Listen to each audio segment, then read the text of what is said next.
그 중국 사람이 써놓은 독서론이라는 글인데 이 글이 수필이야, 수필. 수필은 두 가지가 있잖아. 경수필이 있고요. 또 하나는 중수필이 있는데 경수필이라는 건 이건 지극히 개인적인 거야. 이 글도 독서에 관한 개인적인 얘기를 하고 있지만 그 내용 있잖아. 중수필에 가까워. 왜냐하면 개인적인 얘기인 동시에 사회적으로 아니면은 좀 심각하게 깊이 있게 논의를 하고 있기 때문에 중수필이라고 부르는 거야. 중수필. 무거울 중자에 중수필이라고 부른다. 이 수필 독서론의 내용을 이렇게 보면 사실은 주장이거든, 주장. 주장에 가까워.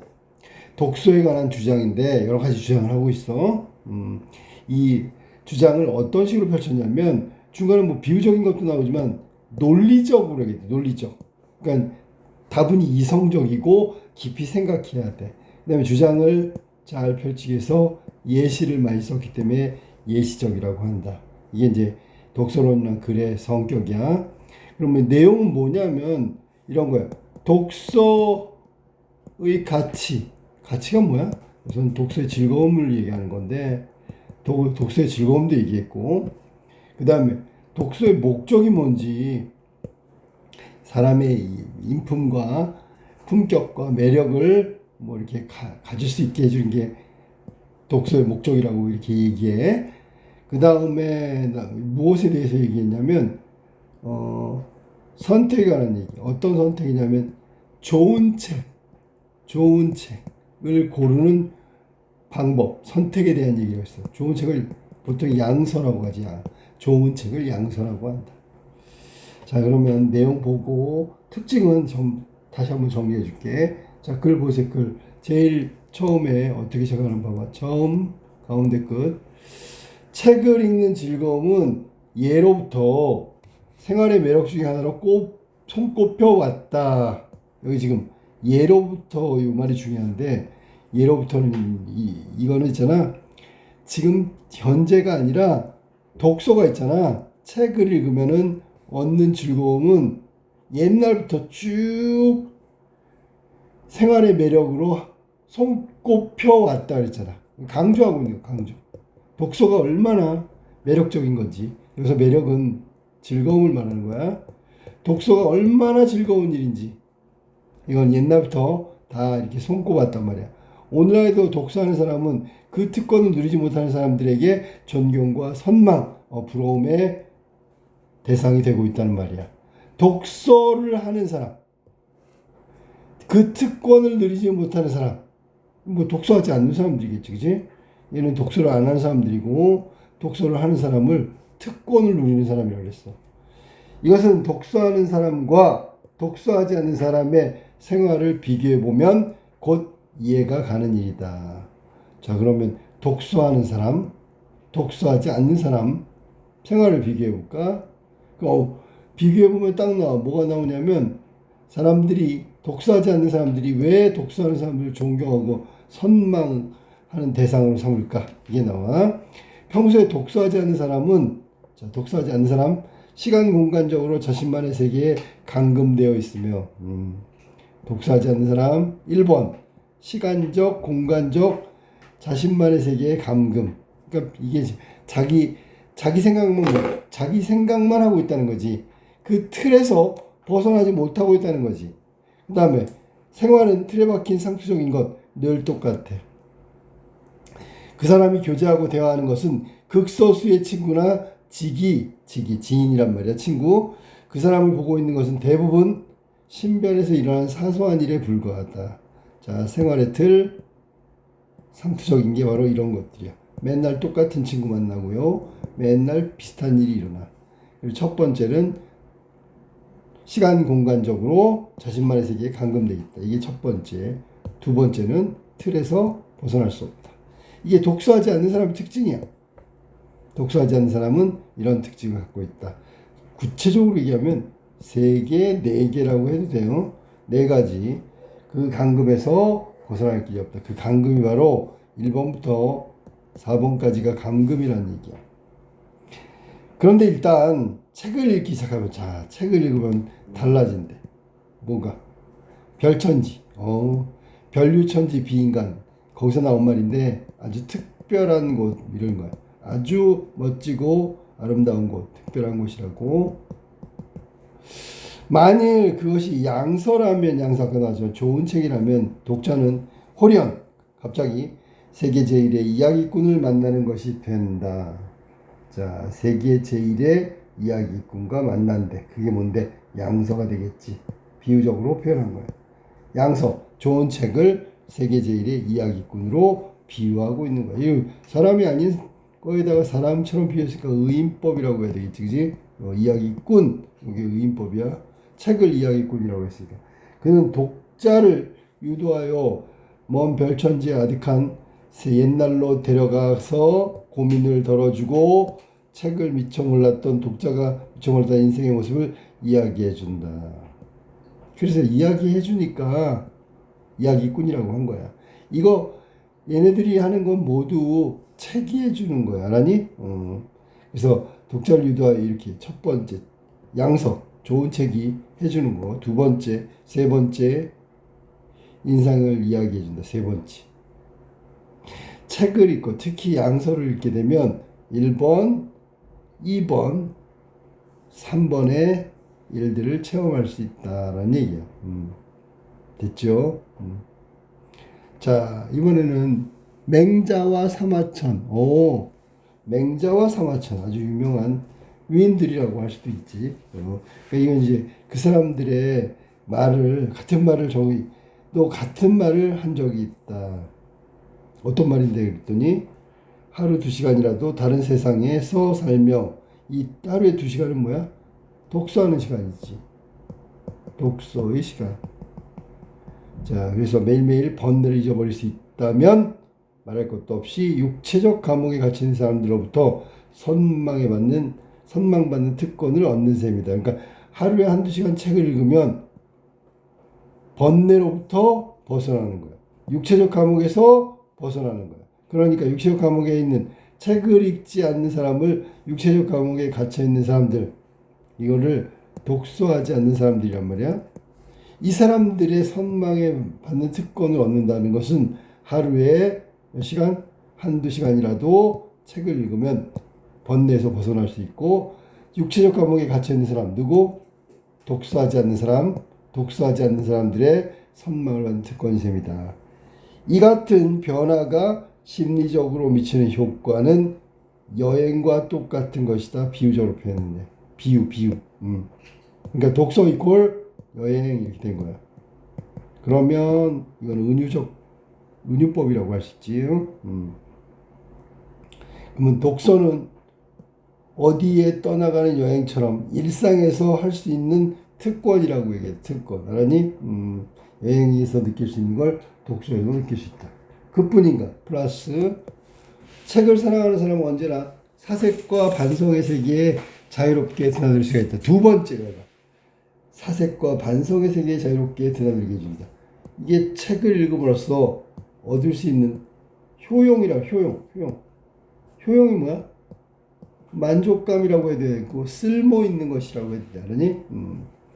설사 물리적인 사건이나 현상을 기록한 책이라도, 그러니까 얘네들은 물리적 사건, 현상을 기록한 책, 얘네들은 사실은 사색하고 반성하는 게 아니거든. 근데 얘네들도 그런 사상을 직접 보고 듣는 것과 책으로 읽어서 아는 것에는 큰 차이가 있다라고 얘기했어. 그래서 여기 지금 직접 보는 것, 그 다음에 책으로 읽어서 아는 것, 큰 차이가 있다. 책 속에서 겪는 물리적 사건은 하나의 그냥 구경거리며 독자는 구경꾼의 입장이 되기 때문이다. 그래서 여기 지금 나와 있는 하나의 구경꾼의 입장. 이거 뭐냐면 책으로 읽어서 아는 거지, 그지? 직접이 아니고. 그래서 사색과 반성. 첫 번째 나온 게 그지? 사색과 반성. 자유롭게 들어줄 수 있다. 이게 책이 줄 수 있는 거고, 그 앞에서는 첫 번째는 우리가 여기서 인생의 다양함을 알 수 있게 해준다라는 게 첫 번째지, 그지? 여기서 우리가 미처 몰랐던 이야기 해준다. 요런 부분들이 책을 읽음으로써 우리가 얻을 수 있는 것들이야. 알겠지? 책의 효용 쓸모 있는 건데, 효용의 첫 번째는 고민을 덜어주고 인생의 몰랐던 모습을 이야기해 준다. 효용 1. 효용이야 이게. 효용. 책을 읽음으로써 얻을 수 있는 효용 1. 효용 2. 여기에 2번이란 말이야. 2번. 그렇지? 효용 2번이 바로 여기라고. 이게 두 번째. 그 다음에 번뇌를 잊게 해줘. 여기도 있구나. 번뇌를 잊게 해준다. 번뇌를 잊어버릴 수만 있던 번뇌를 잊게 해준다. 이게 효용 3번이라고 해요. 순서가 바뀌었는데 이게 2번이고 이거 3번이라고 할게요. 자, 다시 우리가 몰랐던 인생의 여러 모습 고민을 덜어준다. 첫 번째 독서의 효용 1번. 2번은 번뇌로부터 벗어나게 해준다. 3번은 사색과 관성의 세계를 자유롭게 드나들 수 있게 해준다가 3번이야. 독서함으로써 얻을 수 있는 효용 3가지를 지금 얘기했어. 자, 그 다음에 그러므로 훌륭한 책은 이러한 명상의 기분으로 우리를 인도하는 것이며 사실의 보고에만 그치는 것이 아니다. 그치? 야, 좋은 책, 훌륭한 책 있잖아. 명상의 기분으로 우리를 인도하는 거지 사실을 그대로 알리는 것에 그치는 것은 아니다라고 했어. 이 점에서 말하면 신문을 읽느라고, 이거 거의 사실이잖아. 팩트. 소비한 막대한 시간을 독서의 시간이라고 할 수는 없다. 왜냐하면 일반적으로 신문 독자는 명상의 가치가 없는 사실, 팩트, 사건, 보도를 주로 접하기 때문이다. 그러니까 훌륭한 책이 줄 수 있는 건 명상할 수 있는 거야, 우리한테. 명상이라는 게 뭘까? 여기서는 우리의 어떤 생각의 깊이를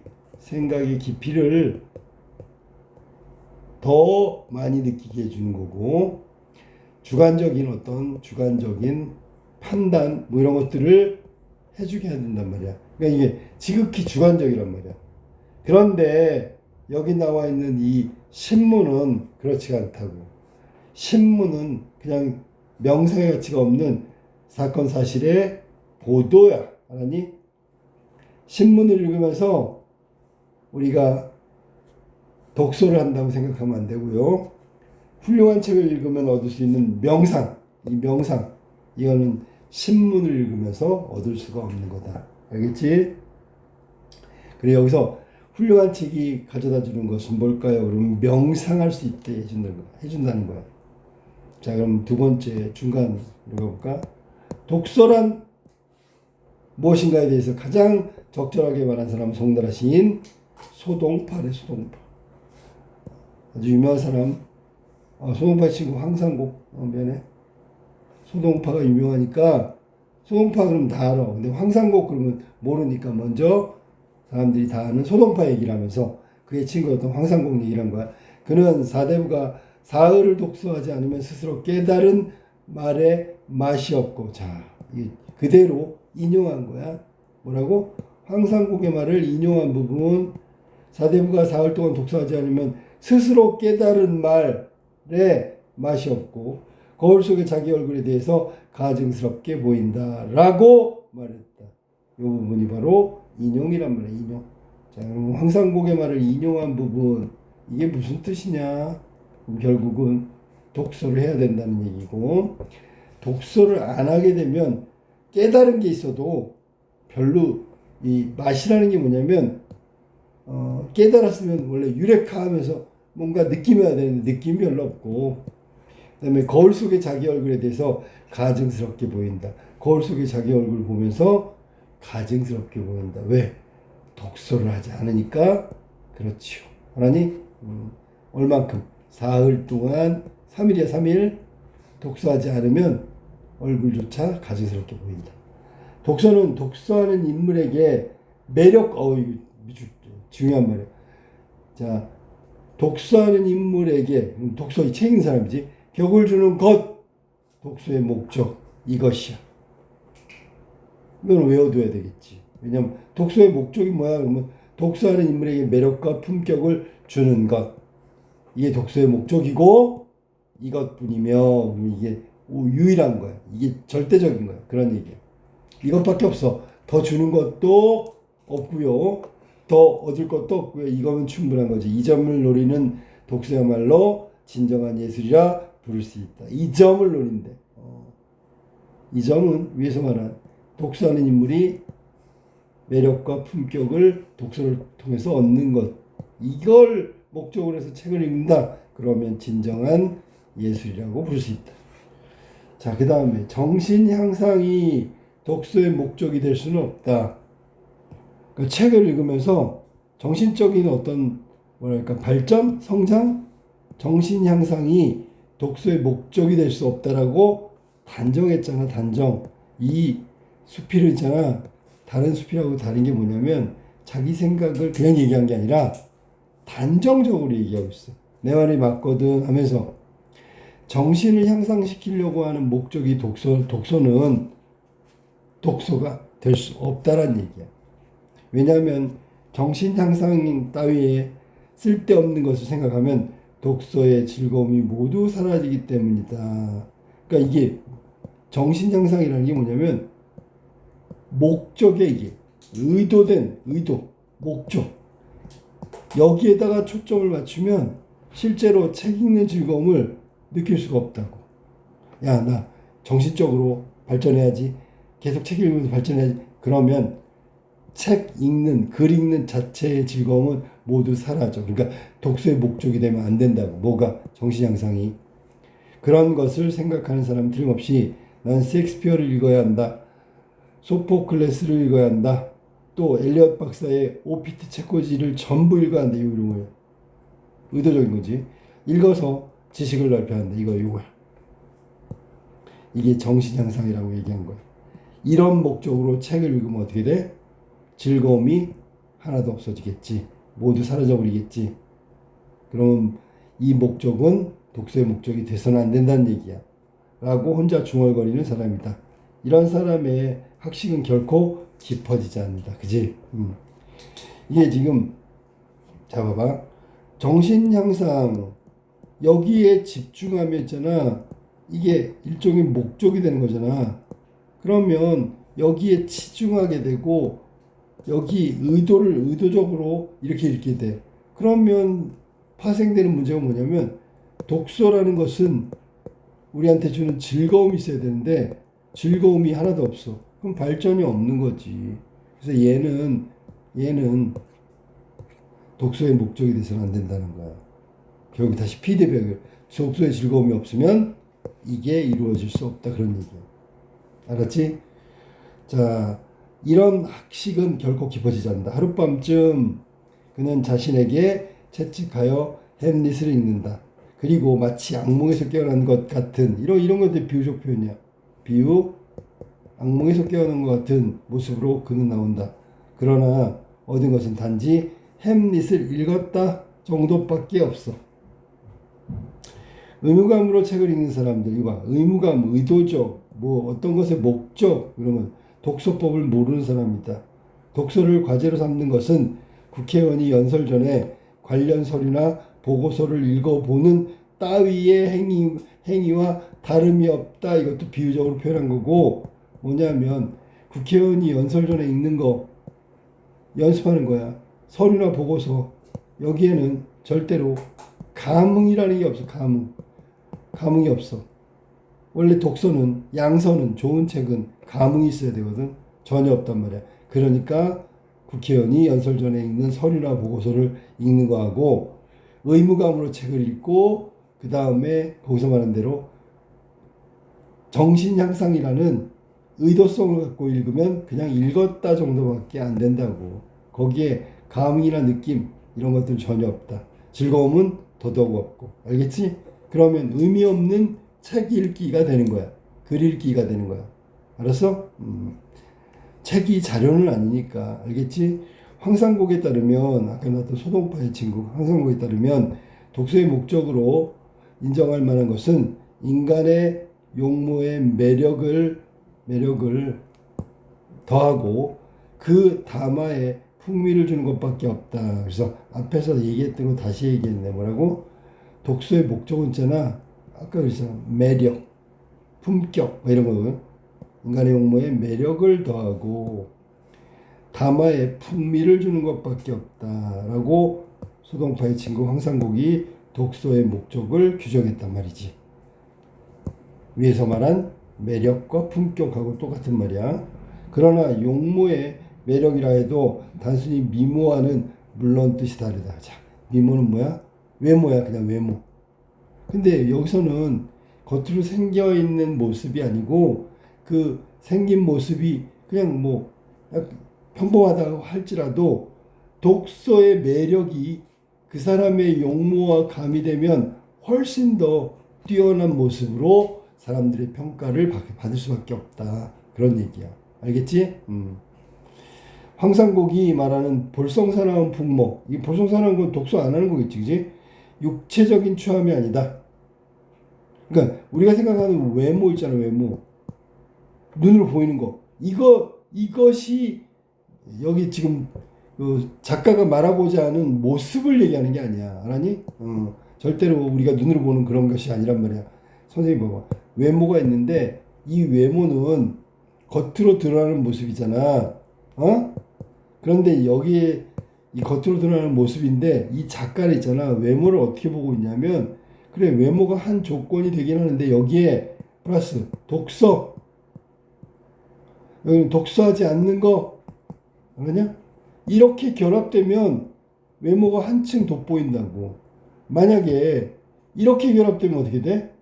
그럼 볼성사나운 모습이 돼버린다. 그런 얘기야. 이해됐지? 무슨 말인지? 단순히 겉모습이 아니야.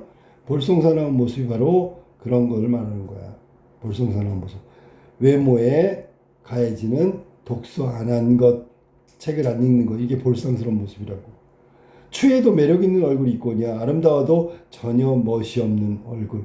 자, 그럼 여기 지금 얘기한 겁니까? 뭐냐면 추에도 매력 있는 얼굴. 이거는 좀 못생겨도 독서하는 얼굴이지, 그지? 독서하는 모습. 그 다음에 아름다운데 전혀 멋이 없는 얼굴. 이거는 잘생기긴 했는데 앞에서 말했듯이 책을 읽지 않는 사람의 모습을 말하는 거고 볼성사나운 풍모하고 다를 바가 없다. 나의 중국인 친구 중에 머리 모양이 폭탄 같은 사나이가 있는데 그는 언제 보아도 호감이 간다. 왜? 이 사람이 바로 추에도 매력 있는 얼굴. 즉 외모는 불미하지만 아름답지 않아 독서하는 사람이기 때문에 호감이 가는 거야. 됐지? 자, 그 다음에 여기 지금 계속해서 이야기하는데 사진상으로 말하면 이런 것들이 다 예시라고 봐야 돼. 예시. 책을 읽는 것에 대한 지은의 생각. 사진상으로 말한다면 서구의 문인 중에 가장 아름다운 얼굴은 체스터턴의 얼굴이다. 체스터턴. 오른쪽. 자, 이 사람 못생겼어. 그냥 봐도 그렇게 잘생긴 얼굴이 아니잖아. 근데 이 사람은 필자는 이 사람이 아름다운 얼굴이었대. 왜? 코수염과 안경과 제법 덥숙한 눈썹, 주름 잡힌 미간의 선 등이 악마처럼 어우러졌다. 굉장히 못생겼다고 얘기한 거야. 악마라고 했어. 이건 뭔데? 외모지, 외모. 근데 이 사람이 어떤 사람인가 봐.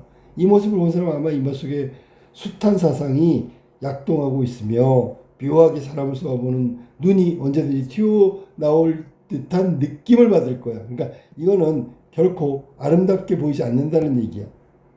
이 사진대로. 알았지? 그런데 말이지. 이런 형이 황상국이 좋아하는 얼굴이다. 황상국. 아까 나왔어. 분이나 자, 이거 화장품, 연지, 입술 연지, 치장된 얼굴 외모. 요게 아니고요. 외모야. 정말 외모. 겉모습이란 말이야. 그런데 겉모습인데 여기서는 치장, 그러니까 막 화장품 바르고 아름답게 보이려고 꾸민 얼굴이야. 꾸민 얼굴. 그런데 황상국은 이 꾸민 얼굴을 별로 안 좋아하고요. 진짜 좋아하는 얼굴은 황상국이 말한 대로 인간적인 매력이야. 그게 사색으로 형성된 얼굴.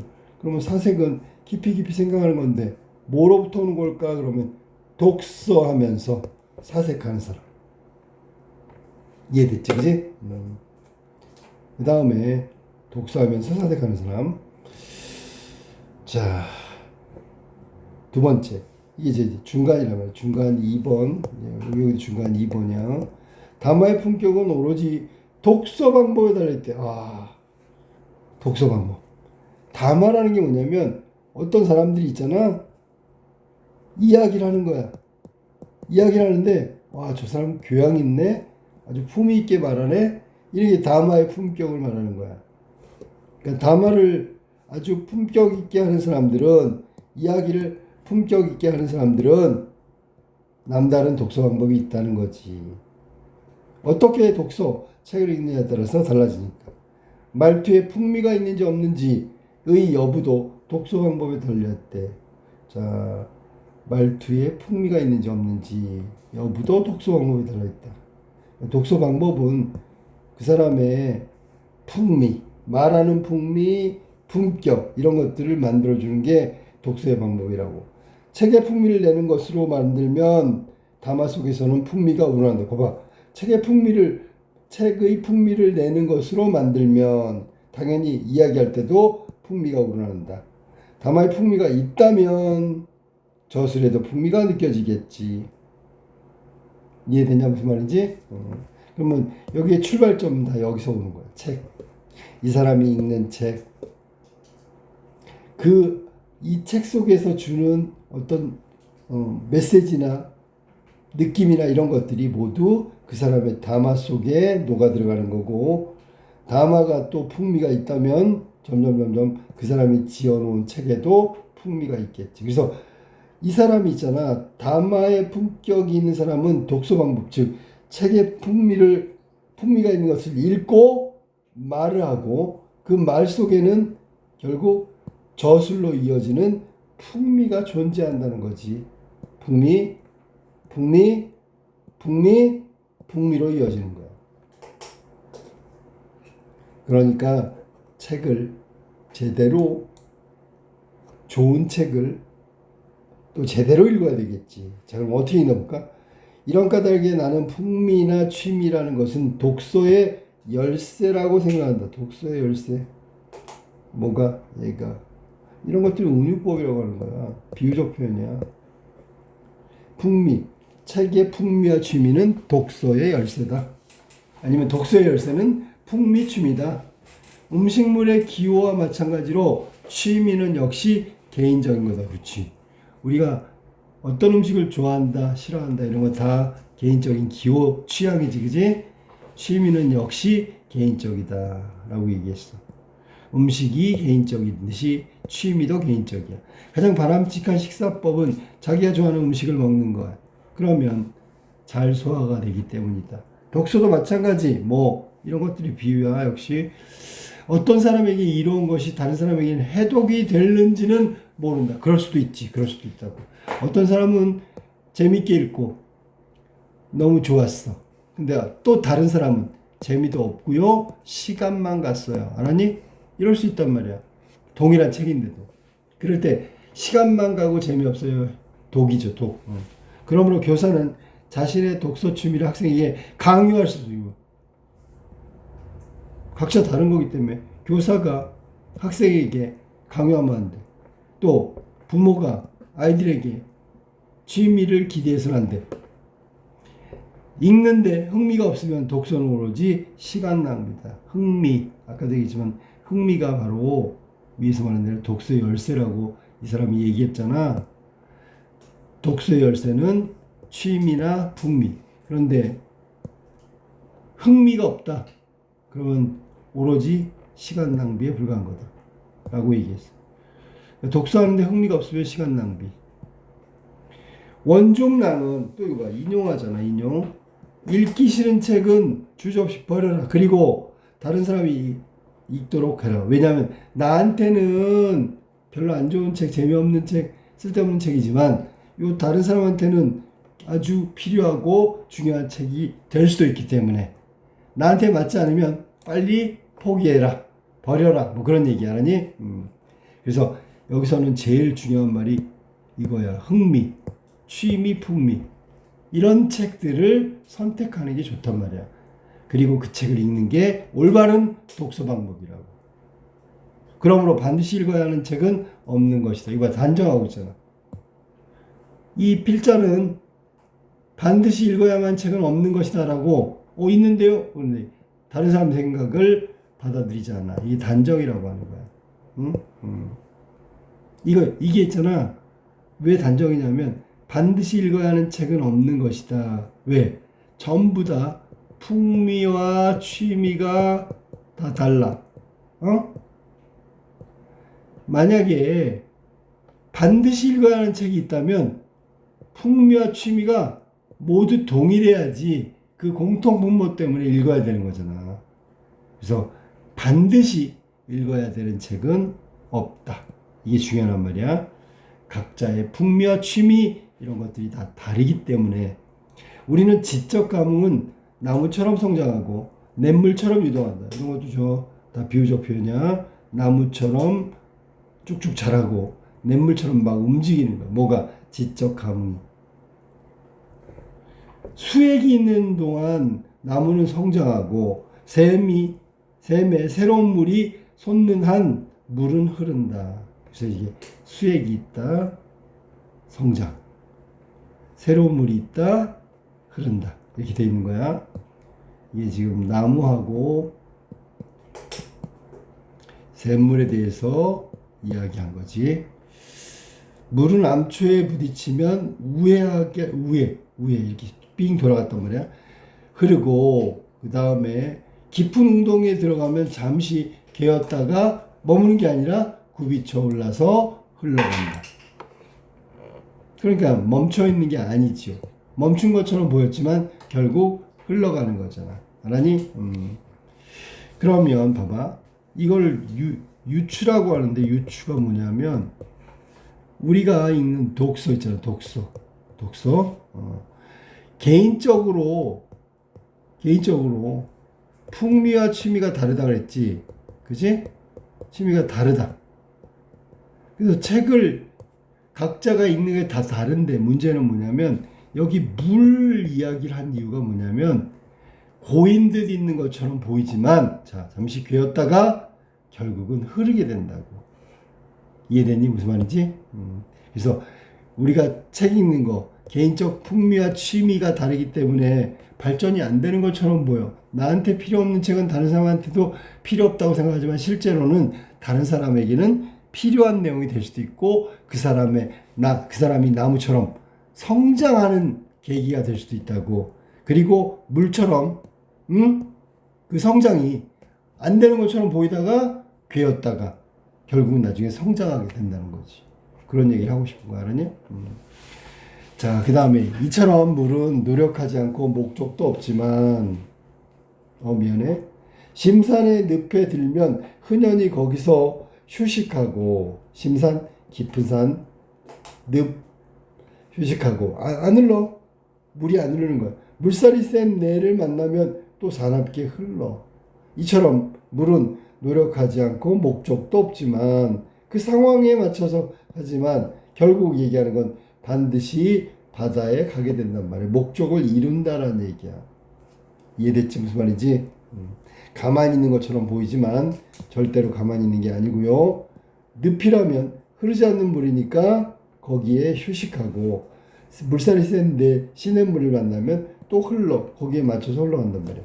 그리고 마지막에 반드시 바다가 된단 말이야. 바다로 간단 말이지. 그러면 자 여기 지금 뭐라 그랬냐면 바다로 간다는 게 결국 독서 방법에 관한 것인데 물하고 독서 방법은 같은 거다라는 얘기야.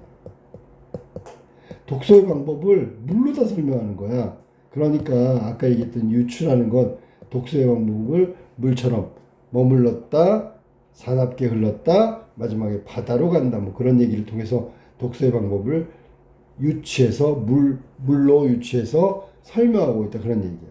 이 세상에 만인의 필독서라는 건 없다. 이미 앞에서 얘기했어. 모든 사람이 만인인데 모두 다 읽어야 되는 책은 없다라고 규정했어. 왜냐하면 책이라는 건 보편적인 내용이지만 개별적인 선택이란 말이야. 개별적. 각각 다르단 말이야.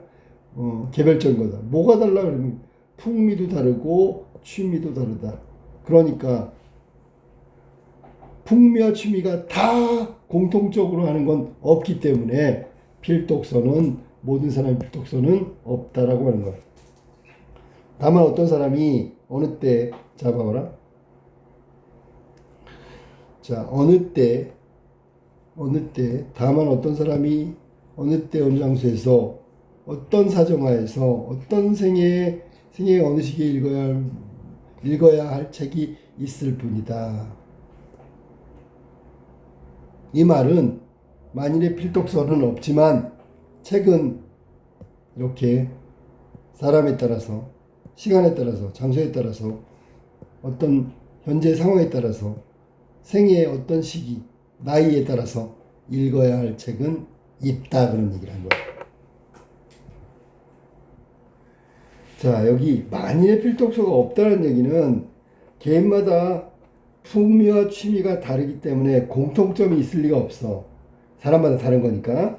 그래서 반드시 읽어야 되는 책, 필독서 이런 건 없다고 주장하는 거야. 하지만 어떤 사람이 어떤 상황에서 어떤 장소에서 어떤 시기에서 읽어야 할 책들은 있는 거죠.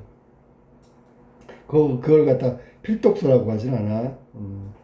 자, 사상과 체험이 걸작을 읽을 정도가 되지 않았을 때 걸작을 읽으면 나쁜 뒷맛이 남을 뿐이다. 자, 봐봐. 생각해봐. 이게 무슨 말이냐면 어느 정도 수준을 갖췄어야지. 그래야지 걸작을 읽을 정도의 수준이 되어야 되는데 그게 되지 않았어. 근데 준비가 하나도 안 됐는데 걸작을 읽으면 오히려 나쁜 뒷맛이 남을 뿐이지. 이해되냐 무슨 말인지? 나쁜 뒷맛이 뭐야? 그러면 나쁜 뒷맛은 쉽게 얘기하면 이런 거예요. 어떤 사람 있잖아. 책을 잘 못 읽어. 근데 어려운 책을 읽었단 말이야. 유명하다 그래서. 읽어봤더니 이해가 안 돼. 그럼 무슨 생각이 나는 줄 알아? 아, 나는 수준이 떨어지나 보다. 이게 나쁜 뒷맛이 될 수도 있어. 알았니? 오히려 걸작이 나쁜 뒷맛을 남긴단 말이야. 왜? 어떤 때? 준비가 되지 않았을 때. 사상과 체험이. 이해를 못하니까 나쁜 뒷맛만 남는 거지. 공자는 50세의 주역을 읽으면 큰 허물이 없을 것이다 라고 말했어. 또 인용했네. 공자님의 말을 인용했네. 주역은 언제 읽으면 좋대? 50세쯤에. 그게 준비가 돼 있단 말이야. 50세 정도면 주역을 이해할 만한 준비가 돼 있고 큰 허물이 없을 것이다 라고 말했다. 즉 45세 읽어서는 안 된다는 것이다. 노노의 공자 이야기에서는 실로 온화한 품격과 원숙한 지성이 넘치고 있는데 이것을 접하는 사람 자신이 원숙해지기 전에는 그 맛을 참 모른다. 즉 원숙해지기 전에는, 즉 이 말은 위에서 말한 대로 사상과 체험이 걸작을 읽을 정도가 되지 않았을 때를 말하는 거야. 알았니? 그러면 읽어봐야 소용없다고. 공자님의 노노 이야기, 노노의 공자 이야기, 이거는 실로 온화한 품격과 원숙한 지성이 있어야지만 이해할 수 있다는 거야. 알았니? 이해의 조건은 바로 이거지요. 온화한 품격과 원숙한 지성. 그래서 이게 되어 있어야지만 이해가 된다는 얘기야. 뭐 노노 알았니? 근데 그 전이라면 즉 사상과 체험이 걸작을 읽을 정도의 어떤 준비가 되지 않았다면, 이 말은 원숙해지지 않았다면 이런 얘기야. 참맛을 모르게 된다. 자, 그 다음에 그리고로 갈게. 자, 그리고 같은 독자, 같은 책이라도 읽는 시기가 다르면, 그렇지. 여기서 말한 대로 같은 독자고 같은 책인데 읽는 시기가 달라. 초등학교 때 읽었을 때, 중학교 때 읽었을 때, 고등학교 때 읽었을 때 달라. 다른 풍미를 맛볼 수 있다. 이를테면 저자와 직접 이야기를 나눈 다음에 이런 경험, 혹은 저자를 사진으로 본 뒤에 읽으면 책의 재미는 한층 더 깊고 저자의 교분을 끄는데 읽으면 반대로 얘기하지, 그지? 저자와 교분을 끄는 뒤에 읽으면 또 다른 맛이 있다. 그러므로 양서는, 좋은 책은 두 번 읽으면 얻는 바도 크거니와 또 그때그때 재미와 새로움을 느끼게 된다라는 얘기를 하면서 지금 좋은 책 이게 그때 맛이 달라진다고, 이걸 풍미가 달라진다라는 얘기야. 시기에 따라서 좋은 책은 얻는 것도 다르고 재미도 다르고 또 새로움도 느낄 수 있다는 얘기. 시기에 따라 달라지는 풍미.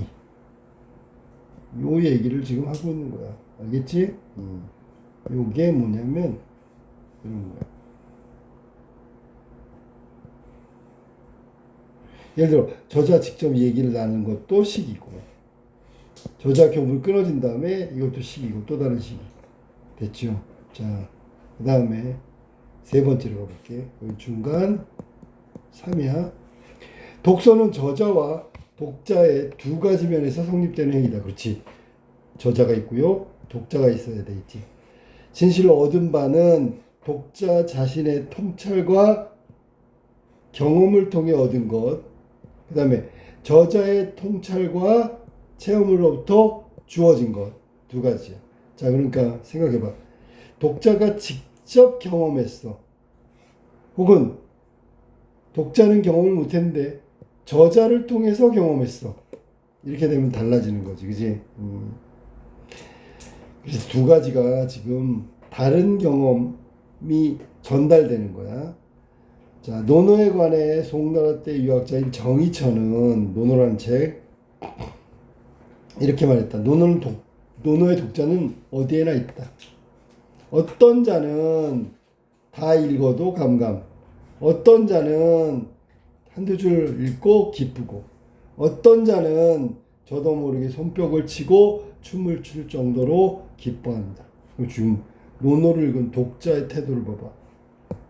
읽어도 몰라요. 한 줄만 읽어도 기뻐요. 어떤 자는 손뼉 치고 춤을 출 정도로 아주 기뻐요. 지금 반응이 다 다르잖아. 반응이. 독자의 반응이 전부 달라. 논어라는 책은 똑같은데. 그럼 뭐 때문일까? 위에서 말한 대로 하면 이것 때문이지. 통찰과 경험의 차이. 이해됐지?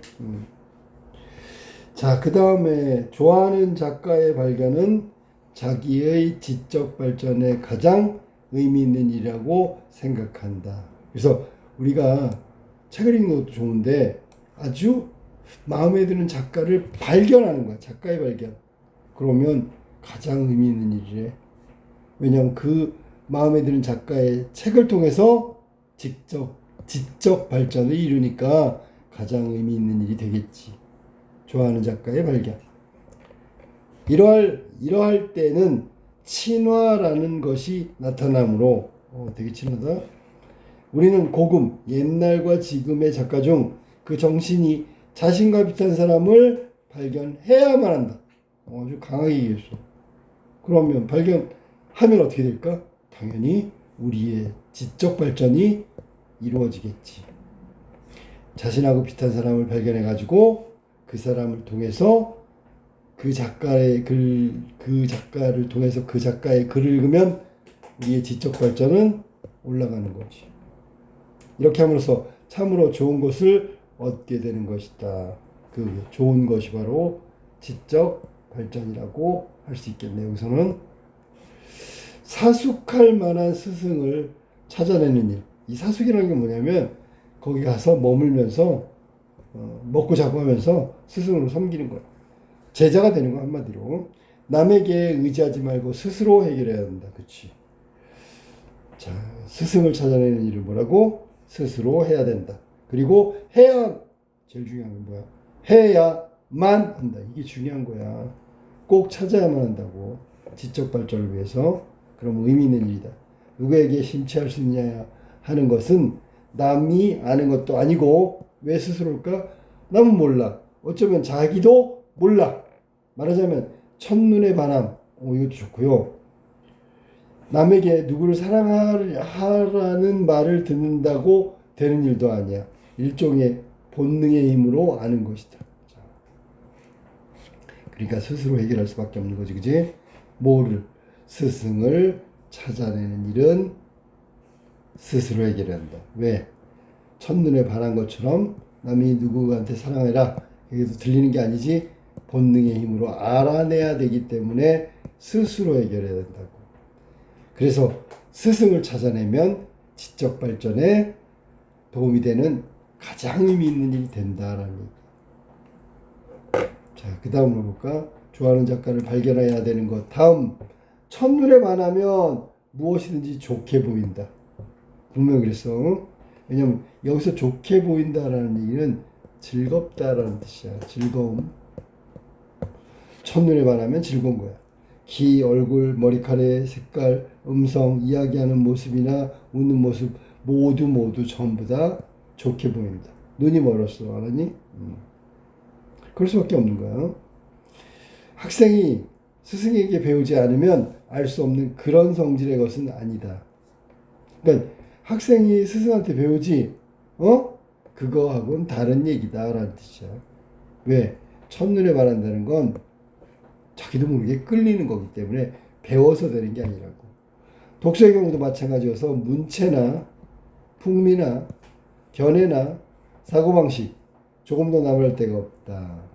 이리하여 독자는 한 줄 한 구절, 구가 구절이야 탐독하기 시작한다. 아주 거기에 빠져서 몰입하게 된다, 그런 얘기야. 됐습니까?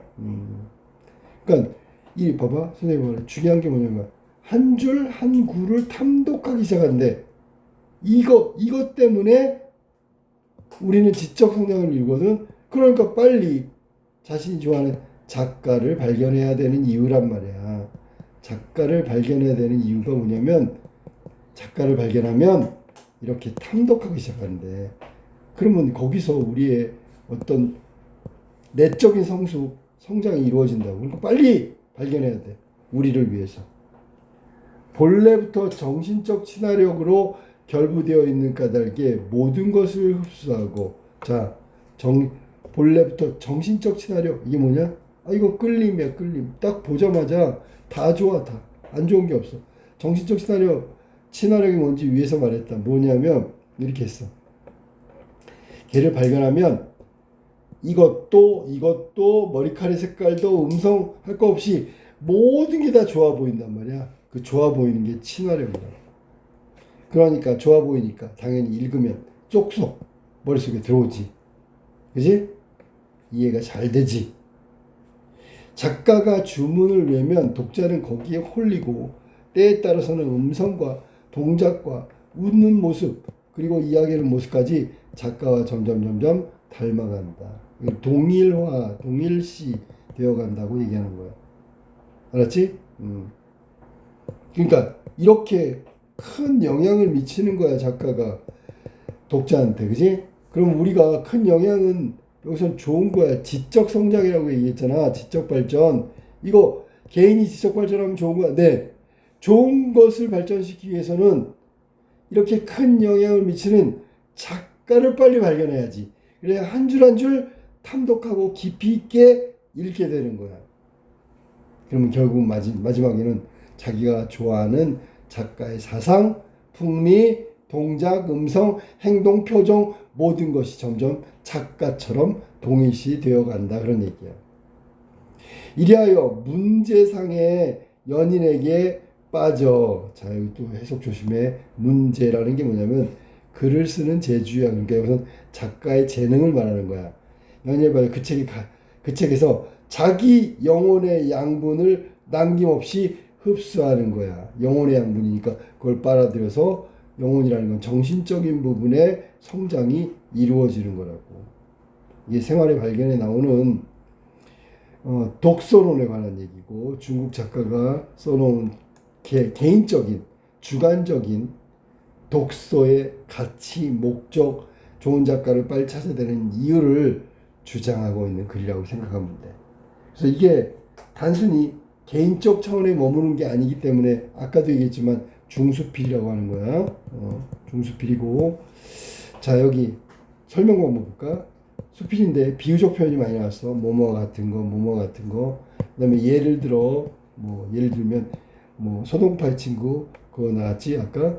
그다음에 노노 얘기도 나왔지. 이런 거 다 예시라고 생각하면 돼. 그다음에 독소라는 것이 어떤 건지 유추하고 있어. 뭘 통해서? 물을 통해서. 물이 잠시 머무는 것 같지만 결국 흘러서 바다가 되는 거다. 즉 우리의 독서를 함으로써 얻을 수 있는 가치는 이렇게 머물러 있는 것이 아니라 성장하는 거다. 나무처럼 성장하고 물처럼 흘러가는 거다. 이게 지금 성장을 이렇게 유추의 의미로 얘기했어. 그지? 그 다음 설명 방법 중에 인용이 나오잖아. 아주 유명한 중국 작가들 얘기가 인용되고 있다. 그들의 말이 인용됐어. 그 다음에 아주 중요한 거 뭐 나왔는데 아까 강조했는데 단정적 어조 혹은 단정적인 문체라고 하면 돼. 이 단정적이라는 건 딱 결론을 내린 거야. 그러니까 자신의 주장을 거의 강조하고 있다라고 생각합니다. 내 말이 맞아 이렇게 얘기하고 있는 거야. 그러니까 강조한다는 얘기는 분명히 전달하고 있다. 알겠지? 자, 그 다음 내용은 아까도 얘기했지만 독서에 같이 즐거움을 주는 거. 그다음 독서의 목적이 아까 뭐라 했지? 아까도 얘기했잖아. 독서의 목적은 매력과 품격을 주는 것. 품격을 주는 것. 이게 독서의 목적이란 말이야. 그러니까 외모가 별 볼 일 없어도 그 안에 독서하고 있는 그 사람에게는 독서가 주는 매력과 품격이 전달된단 말이야. 그래서 아름답게 보이는 거고, 아무리 아름답게 생겼어도 독서하지 않으면 그만의 매력과 품격을 얻을 수 없기 때문에 볼품없는 모습, 악마의 모습이 된다는 얘기야. 알겠지? 자, 그래서 이게 제일 처음에 나온 게 독서의 가치, 즐거움에 대한 얘기를 했고, 두 번째 나온 게 독서의 목적, 매력과 품격을 독자에게 준다. 세 번째 내용이 뭐였냐면, 세 번째 내용이 여기서는 좋은 책, 양서라 그러지. 선택 방법을 얘기했어. 선택 방법. 어떤 책을 고르는 게 좋을까? 선택 방법. 됐죠? 그 다음에 네 번째가 제일 중요하지. 인상적이지. 뭔데? 자기가 좋아하는 작가의 발견. 지적 성장을 위해서 좋아하는 작가의 모든 면을 담고 따라하고, 그럼으로써 지적 발전을 이룰 수 있단 말이야. 그러니까 빠른 시간 안에 자기의 어떤 생각과 일치하는, 자신의 취향과 풍미가 일치하는 작가를 발견하는 것이 중요하다. 그리고 이 지적 발전이라는 게 뭐냐면 작가를 닮아가는 거지. 작가라고 그랬잖아 지금. 우리가 생각했을 때 작가가 있고 독자가 있다고 칠게요. 그러면 우리가 품격이나 매력, 인격 이런 걸 따진다면 작가가 독자보다 사실은 반드시는 아니지만 일반적으로 위에 있다고, 더 훌륭하다고 생각해야 돼. 그런데 독자가 그런 작가의 매력에 빠지고 좋은 작가였다면 훨씬 더 독자의 성장도 이루어질 수 있다. 그런 얘기를 하고 있는 거. 그러니까 독자가 바로 우리란 말이야. 우리가 성장하고 싶다? 우리가 뭔가를 이루고 싶다? 발전하고 싶다? 그러면 빨리 내 생각과 아주 닮아있는 좋아하는 작가를 빨리 발견하는 게 필요하다. 이 내용이 그런 내용이야. 알겠지? 이게 독서론, 지은이가 린위탕이네. 린위탕의 글이었다.